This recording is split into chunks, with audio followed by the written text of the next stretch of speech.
Hello दोस्तों, आज हम बात करेंगे डायबिटिक लोगों के लिए कौन कौन से हैं सबसे बुरे या सबसे वर्स्ट ब्रेकफास्ट यानी नाश्ते के ऑप्शंस। इंडियन फूड्स के टर्म्स में आज बात करेंगे। हमने ऑलरेडी काफ़ी कॉन्सेप्ट्स पर बात करी है कि क्या क्या खाद्य पदार्थ डायबिटीज़ लोगों को नहीं खाना चाहिए और क्या इसका कारण है। आज स्पेसिफिकली हम बात करेंगे कि इंडियन खाद्य पदार्थों में या इंडियन क्विजीन के कॉमन खाद्य पदार्थों में कौन कौन से ऐसे बुरे ब्रेकफास्ट ऑप्शंस है जो कि डायबिटिक पेशेंट्स को अवॉइड करनी चाहिए और क्यों, ताकि आपको एक बेसिक कॉन्सेप्ट भी समझ में आए कि इसको क्यों अवॉइड हम कर रहे हैं और इस तरह के और कौन कौन से खाद्य पदार्थ हैं जिसको आप अपनी क्विजीन से हटा दें, अपने नाश्ते के ऑप्शंस में से हटा दें तो डायबिटीज़ कंट्रोल में और डायबिटीज़ के मैनेजमेंट में आपको मदद मिलेगी।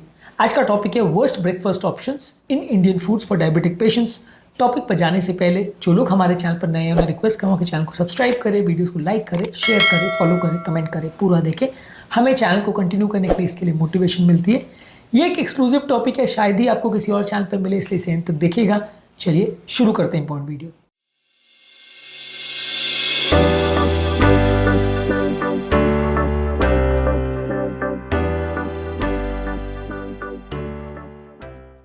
सबसे पहला, आपको कोई भी ब्रेड की बनी हुई आइटम वाइट ब्रेड की नहीं खानी है। ये ध्यान रखिएगा कि इंडिया में जो अवेलेबल ब्राउन ब्रेड है ज़्यादातर वो ऐसा होता है कि यूज़फुल नहीं होता है, क्योंकि उसमें भी लगभग 60-70% मैदा होता है। यदि आप ब्राउन ब्रेड खा रहे हो तो एक्चुअल ब्राउन ब्रेड होना चाहिए जिसमें मैदे का कंटेंट बहुत कम होना चाहिए, नहीं के बराबर होना चाहिए, यानी 80-90% अगर होल व्हीट का कंटेंट है या ग्रेन्स का कंटेंट है तो ही वो एक्चुअल ब्राउन ब्रेड है। अगर व्हाइट ब्रेड या ब्राउन ब्रेड के नाम पर खिलाई जाने वाली जो मैदे की ब्रेड आपको दी जाती है, ये चीज़ों को आप खाओगे तो इसमें शुगर के वैल्यूज़ में बहुत सडन वेरिएशन आएगा। मैदे की बनी हुई कोई भी चीज़ें को नहीं लेना है। ब्रेड के साथ कोई भी जैम या कोई भी बटर नहीं लेना है। अगर आप जैम लेते हो तो वो और बुरा ऑप्शन है, क्योंकि ये सडन आपके शुगर वैल्यूज़ को बढ़ाता है और आपकी ओवरऑल हेल्थ को बिगाड़ता है। फाइबर कंटेंट इसमें नहीं होता है, प्रोटीन कंटेंट बहुत कम होता है। इसके अलावा अगर आप उसमें बटर भी लगाते हो तो बटर में भी हालांकि शुगर वैल्यूज़ को थोड़ा कम बढ़ाएगा, लेकिन फैट ज़्यादा बढ़ाएगा, कोलेस्ट्रॉल ज़्यादा बढ़ाएगा, वजन ज़्यादा बढ़ाएगा। तो ब्रेड, बटर, जैम बहुत बुरा ऑप्शन है, इसको नहीं लीजिए डायबिटिक पेशेंट्स में। इसके अलावा आलू के पराठे या कोई भी तरह के पराठे अवॉइड करिए, खासकर आलू के पराठे। आलू के पराठे में आलू है जो कि डायबिटिक पेशेंट्स के लिए बहुत बुरा है।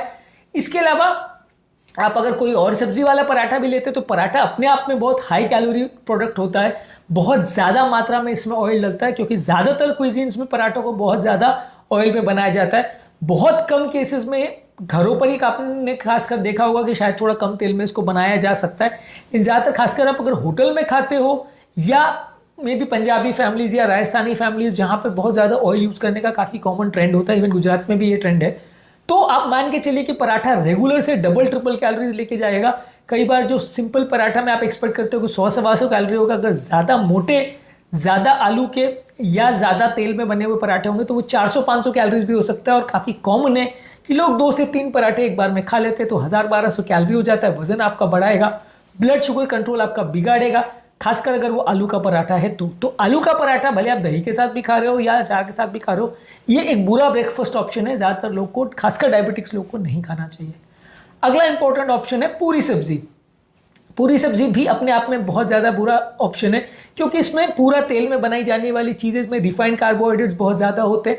सब्जी भी ज़्यादातर इस तरह के केसेस में आलू की बनाई जाती है, वो भी अपने आप में बहुत ज़्यादा स्टार्ची होता है, ब्लड शुगर स्पाइक्स बहुत ज़्यादा करेगा। पूरी मैदे से बनाई जाती है और ज़्यादातर अगर आप मैदे से बनी हुई पूरी ले रहे हो तो शुगर वैल्यूज़ बहुत बढ़ेगा। अगर कोई और तरह की पूरी आप भी बना रहे हो या होल व्हीट का भी बना रहे हो तो भी मैं रिकमेंड नहीं करूँगा, क्योंकि उसमें आटे के साथ इतना ज़्यादा मात्रा में ऑयल जाता है कि जो आपकी हेल्थ के लिए बिल्कुल अच्छा नहीं है। तो ब्रेकफास्ट ऑप्शंस के हिसाब से वंस इन ए वाइल को फेस्टिवल में आपने खाया, साल भर में 1 बार 2 बार खाया तो मैं उसको माइंड नहीं कर रहा हूँ। डेली खाने के ऑप्शंस के हिसाब से ये ब्रेकफास्ट में बहुत बुरा ऑप्शन है। पूरी सब्जी को अवॉइड करना चाहिए। हाँ, अगर आप बहुत हेल्दी सब्जी ले रहे हो या हरी साग सब्जी वगैरह को ज़्यादा मात्रा में ले रहे हो, पूरी की मात्रा कम है, सब्जी की मात्रा ज़्यादा है, तो सब्जी वाला पार्ट आपको डेफिनेटली थोड़ा फ़ायदा कर सकता है। पूरी अपने आप में एक बुरा ऑप्शन है। तो कोई भी चीज़ को अगर आप पूरी के साथ ले रहे हो या पूरी सब्जी ले रहे हो, बुरा ऑप्शन है, ब्रेकफास्ट में इसको अवॉइड करिए। इसके अलावा स्वीटेंड कॉर्नफ्लेक्स या फ्लेवर वाले ओट्स को अवॉइड करना चाहिए। कॉर्नफ्लेक्स काफ़ी कॉमनली एक खाद्य पदार्थ की तरह दिया जाता है, दूध में डाल के, उसमें कई लोग चीनी डाल के लेते हैं, लेकिन ये ब्रेकफास्ट के लिए अच्छा ऑप्शन नहीं है। काफ़ी ज़्यादा प्रोसेस फूड है, ग्लाइसेमिक इंडेक्स भी काफ़ी ज़्यादा है, शुगर स्पाइक बहुत ज़्यादा करता है, फाइबर कंटेंट उसमें बहुत कम है, प्रोटीन कंटेंट बहुत कम है। कितना भी लोग एडवर्टाइज करें कि वो उसमें प्रोटीन बहुत ज़्यादा डाला गया, ये डाला गया, ज़्यादातर ये रिफाइंड फूड प्रोडक्ट्स बहुत हेल्दी नहीं होते, तो इसको अवॉइड करिए।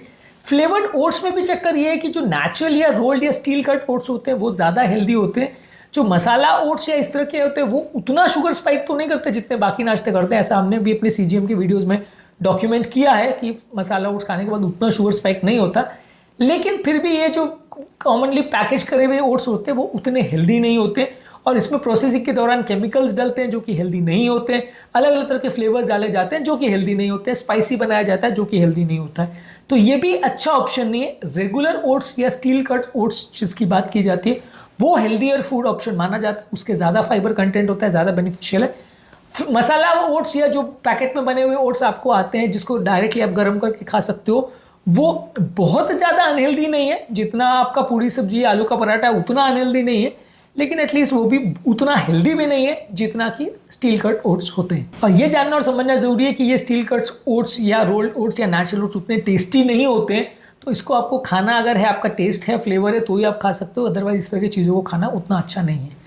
अगला इंपॉर्टेंट आइटम है मसाला डोसा। मसाला डोसा में बहुत ज़्यादा मात्रा में कार्बोहाइड्रेट होता है, तेल में काफ़ी हद तक सेका जाता है और प्लस उसमें आप आलू डालते हो जो कि एक स्टार्ची कार्बोहाइड्रेट है। इसमें ब्लड शुगर लेवल्स बहुत ज़्यादा बढ़ सकते हैं, तो इसलिए मसाला डोसा कंपैरेटिवली अच्छा ऑप्शन नहीं है।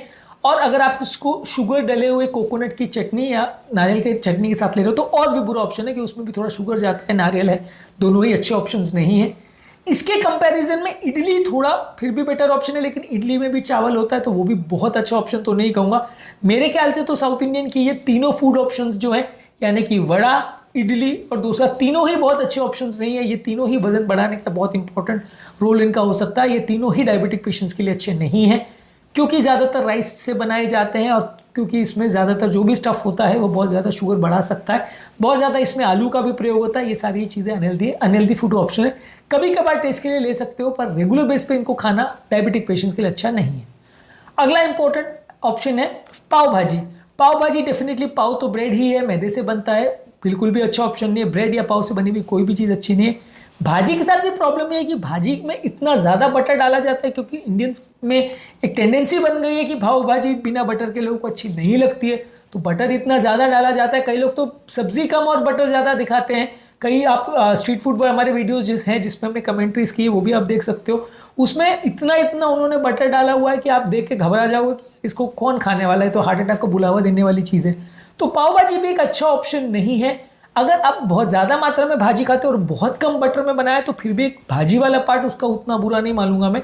लेकिन हाँ, ये कि नेचुरली 90% लोग जैसे बनाते हैं जिसमें भाजी की मात्रा कम, आलू भी बहुत ज़्यादा रहता है उसमें और इसमें बहुत ज़्यादा मात्रा में ऑयल रहता है, बटर रहता है, ये डेफिनेटली बहुत अच्छा फूड ऑप्शन नहीं है। पाव के साथ आप उसको खा रहे हो तो हेल्दी तो बिल्कुल मत समझिए, कभी कभार टेस्ट के लिए ले सकते हैं।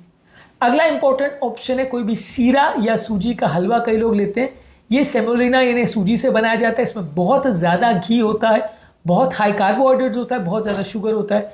तो कोई भी इस तरह का high calorie high glycemic index वाला फूड प्रोडक्ट आप ले रहे हैं तो वो अच्छा नहीं है, डायबिटिक पेशेंट का कंट्रोल बिगड़ेगा। ब्रेकफास्ट के ऑप्शन में ऐसी मीठी चीज़ें आप खाएंगे तो पूरा दिन आपका शुगर कंट्रोल बिगड़ेगा, बार बार भूख लगती रहेगी, बार बार आप खाओगे, वजन बढ़ेगा। इस तरह के फूड ऑप्शन ब्रेकफास्ट में तो बिल्कुल अच्छे नहीं, इनफैक्ट कोई भी टाइम ऑफ द डे में बहुत अच्छे नहीं हैं।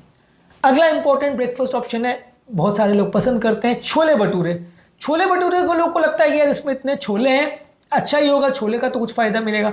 पर छोले भटूरे के साथ भी प्रॉब्लम ये है कि भटूरे तो पूरे ही तेल में बनाए जाते हैं, ये भी मैदे से या रिफाइंड कार्बोहाइड्रेट से बनाए जाते हैं। इसके अलावा बहुत ज़्यादा केस में छोलों में भी बटर डाला जाता है, बहुत ज़्यादा मात्रा में ऑयल डाला जाता है। बहुत हेल्दी तरह से बनाने का तो इंडिया में ट्रेंड ही नहीं है, खासकर यदि आप स्ट्रीट फूड में खाते हैं। तो ब्रेकफास्ट के ऑप्शन में खासकर डायबिटिक पेशेंट्स या बीपी कोलेस्ट्रॉल वाले ज़्यादातर पेशेंट्स के लिए ये एक अच्छा ब्रेकफास्ट ऑप्शन नहीं है। ऑब्वियसली इतनी ज़्यादा लिस्ट मैंने दे दी तो ज़्यादातर लोगों को लगेगा कि यार सब चीज़ तो आप मना कर रहे हो। अच्छे हेल्दी फूड ऑप्शंस पर भी हमने अलग वीडियो किया है, वो आप जरूर चेकआउट करें। डायबिटीज़ के लिए बेस्ट ब्रेकफास्ट ऑप्शंस पर हमने अलग वीडियोस किए, उनको चेकआउट करिए। ये सारे ऑप्शंस जो कि बहुत कॉमन स्ट्रीट फूड ऑप्शंस है, अच्छे नहीं हैं। लास्ट में बात करेंगे समोसे और कचौरी जैसी चीज़ों पर। समोसे कचौरी वाली चीज़ ज़्यादातर आलू से बनने होते हैं ज़्यादातर समोसे में, और प्लस उसमें इतना ज़्यादा फ्राई किया जाता है, डीप फ्राई किया जाता है, मैदे के बनते हैं, बहुत ज़्यादा स्टार्च होता है, बहुत ज़्यादा अनहेल्दी फैट्स होता है, बहुत ज़्यादा आलू होता है। ये सारी चीज़ें बिल्कुल भी आपके डायबिटीज़ कंट्रोल के लिए अच्छे नहीं है, ब्लड ग्लूकोज लेवल्स को ज़्यादा बढ़ाएंगे। नाश्ते में खाएंगे तो और ज़्यादा बुरा ऑप्शन है क्योंकि दिन भर आपका ओवरऑल कोलेस्ट्रॉल लेवल्स बिगड़ जाएगा, दिन भर आपका शुगर वैल्यूज़ बिगड़ेगा। और ये रिफाइंड कार्बोहाइड्रेट्स में ये रहता है कि इनको खाने के बाद सडन रिफ्लेक्स हाइपोग्लाइसीमिया होता है, जिसके बाद वापस से भूख लगती है और फिर आप अगर कोई मीठी चीज़ खाते हो तो फिर भूख लगेगी। इसका 90 मिनट का साइकिल होता है, यानी हर 90 मिनट में आपको बार बार भूख लगती रहेगी और आप दिन भर खाते ही रहोगे और पूरे दिन आपका पेट और आपका बॉडी और आपका डायबिटीज़ कंट्रोल, आपका कोलेस्ट्रॉल का कंट्रोल खराब ही रहेगा। ये सारे खाद्य पदार्थों में अक्सर बहुत ज़्यादा मात्रा में नमक भी डाला जाता है। इनमें से कोई भी खाद्य पदार्थ बहुत ज़्यादा फीका नहीं खाया जाता है। तो ये सारे फूड ऑप्शंस में ज़्यादातर नमक भी होता है। ब्रेड जैम को छोड़ दीजिए, ब्रेड बटर को छोड़ दीजिए, पर बाकी ज़्यादातर खाद्य पदार्थों में नमक की मात्रा का भी काफ़ी सिग्निफिकेंट होती है। तो ये भी अच्छा नहीं है और आपकी हेल्थ के लिए ये सारे फूड प्रोडक्ट्स अच्छे नहीं है। आपको बेसिकली ये समझने की ज़रूरत है कि जो भी चीज़ें मैदे की बनी हुई है, जो भी चीज़ों में आलू ज़्यादा है, जिसमें ऑयल ज़्यादा है, नमक ज़्यादा है, वो ज़्यादातर खाद्य पदार्थ अच्छे नहीं है। कोई भी चीज़ जो ज़्यादा मीठी है, कोई भी फ्रूट जूसेस भी आप ले रहे हो तो भी अच्छे नहीं है। ये सारे फूड ऑप्शंस यदि आप रेगुलर बेस पे फॉलो करते हो तो डायबिटीज़ के कंट्रोल को बिगाड़ेगा। कोई भी फूड प्रोडक्ट्स आप जो खा रहे हो उसका इंग्रेडिएंट्स को चेक करिए, उसमें शुगर्स तो नहीं डले हुए, ये सारी चीज़ों को चेक करिए और कोशिश करिए कि ज़्यादातर सब्जियों को खाइए, प्रोटीन वाली चीज़ों को खाइए, विटामिन मिनरल वाली चीज़ों को खाइए, फाइबर्स को ज़्यादा खाइए, होल ग्रेन से बनी हुई चीज़ों को ज़्यादा खाइए। तो वो ज़्यादा हेल्दी है, वो ज़्यादा अच्छे ब्रेकफास्ट ऑप्शंस है। हमने बेस्ट ब्रेकफास्ट ऑप्शंस पर अलग वीडियोस किए हैं, उनको भी ज़रूर चेकआउट करें। टॉपिक एंड करने से पहले जो लोग हमारे चैनल पर नए हैं उन्हें रिक्वेस्ट करूँगा कि चैनल को सब्सक्राइब करें, वीडियोस को लाइक करें, शेयर करें, फॉलो करें, कमेंट करें, पूरा देखें, क्योंकि इससे चैनल को कंटिन्यू करने के लिए और नए वीडियोस बनाने के लिए हमें मोटिवेशन मिलती है।